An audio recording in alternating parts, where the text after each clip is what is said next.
Hello everyone, how are you all? I hope you all are doing good. So today I'm going to start your first this social science classes, and we'll start with the first chapter of history, that is the rise of nationalism in Europe.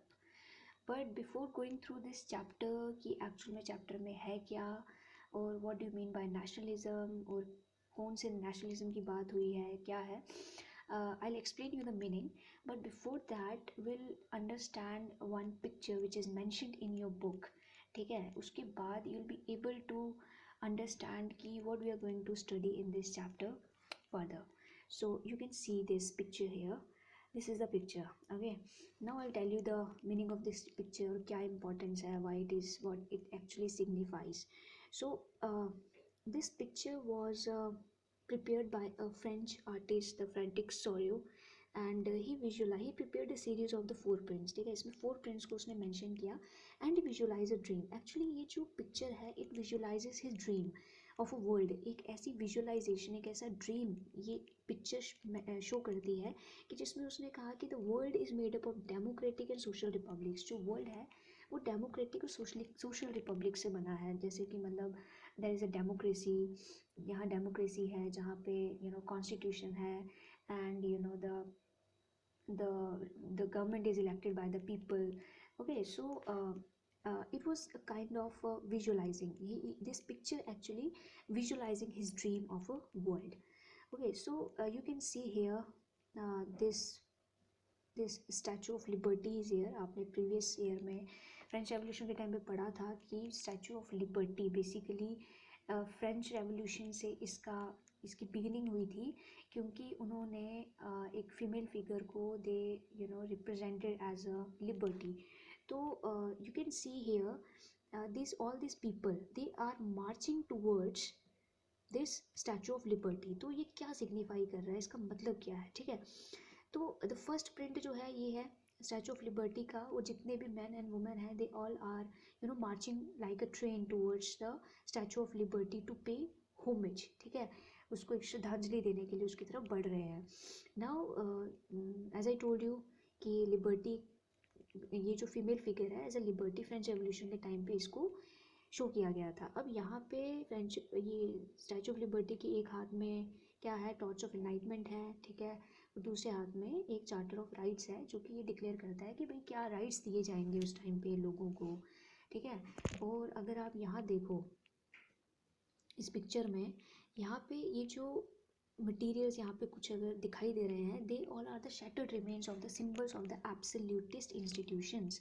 तो absolutist institution क्या, इस picture में ये दिखाया है कि उस time पे जितने भी जो मोनार्कीज थी, ठीक है, मोनार्कीज के जो भी सिम्बल्स थे लाइक क्राउन है, पेपर्स हैं, ऑफिशियल रिकॉर्ड्स हैं, they all are lying on the floor. तो इसका मतलब क्या हुआ कि उस टाइम पे एक ऐसी विजुअलाइजेशन देखो उसने इमेजिन की है जहाँ पे monarchy जो है it's no more existing, and the people are they are going into a process where they are basically they are fighting for their rights. They want to become liberal. ठीक है, and they want to you know um, make their countries more democratic and republic. So ठीक है, and you can see in सॉरियस utopian vision. देखो ये जो picture है इसको एक यूटोपियन विजन बोला गया है. यूटोपियन विजन का मतलब क्या है, पहले ये समझो. एक ऐसा विचार, ठीक है, जो कि नेक्स्ट टू इम्पॉसिबल है. ठीक है, एक ऐसी आइडल सिचुएशन, एक ऐसी सिचुएशन को ड्रीम करना, विजुअलाइज करना which is next to impossible. ठीक है, जिसमें कि सॉरी ने क्या देखा कि वो ये कह रहा है कि उसने एक ऐसी इमेजिनेशन की जहाँ पे देखो जितने भी लोग हैं वो सब मार्च कर रहे हैं टूवर्ड्स लिबर्टी की तरफ, स्टैचू ऑफ लिबर्टी की तरफ.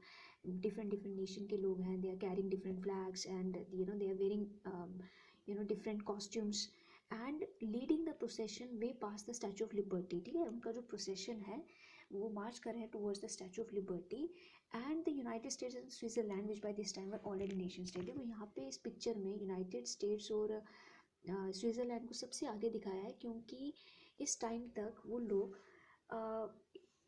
एक एज अ नेशन स्टेट यहाँ पे बन चुके थे. अब आप समझोगे नेशन स्टेट क्या बोल रहे हैं मैम. ठीक है, ये मैं आपको एक्सप्लेन करूँगी. और यहाँ पे आप देखो सबसे पहले यहाँ पे फ्रांस जो है वो ऑलमोस्ट यहाँ तक पहुँच गया है, क्योंकि इस टाइम पे फ्रेंच रेवोल्यूशन के टाइम पे ऑलमोस्ट फ्रांस के लोगों ने एक कॉन्स्टिट्यूशनल जो मनाकी है उसे गेन कर लिया था, और वो एक एज अ रिपब्लिक कंट्री बनने ही वाले थे, ठीक है। और उसके पीछे अगर आप देखो, यहाँ पे जितने भी लोग हैं, मतलब यहाँ पे you can see the France सबसे आगे है, Germany, Austria, Poland, England, Ireland, Russia, they all are marching towards the statue.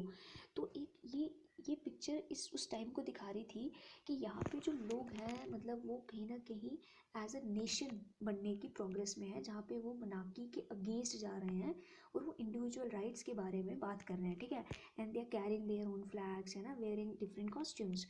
तो फ्रॉम द हेवन्स अबव, अगर अब यहाँ पे कुछ चीज़ आप नोटिस करो, तो यहाँ पे कुछ, ठीक है, आप ऑब्जर्व कर रहे हो कुछ फिगर्स, तो basically they are showing the the images of the Christ, the sons and the angels, ठीक है। ये दिखाने के लिए सिग्निफाई किया करता है कि एक तरह से एक सद्भावना की भावना, मतलब एक फ्रेटर्निटी, एक ब्रदरहुड, एक सेंस ऑफ बिलोंगिंगनेस और अ सेंस ऑफ ब्रदरहुड की जो फीलिंग है उसको यहाँ पे दर्शाता है, ठीक है।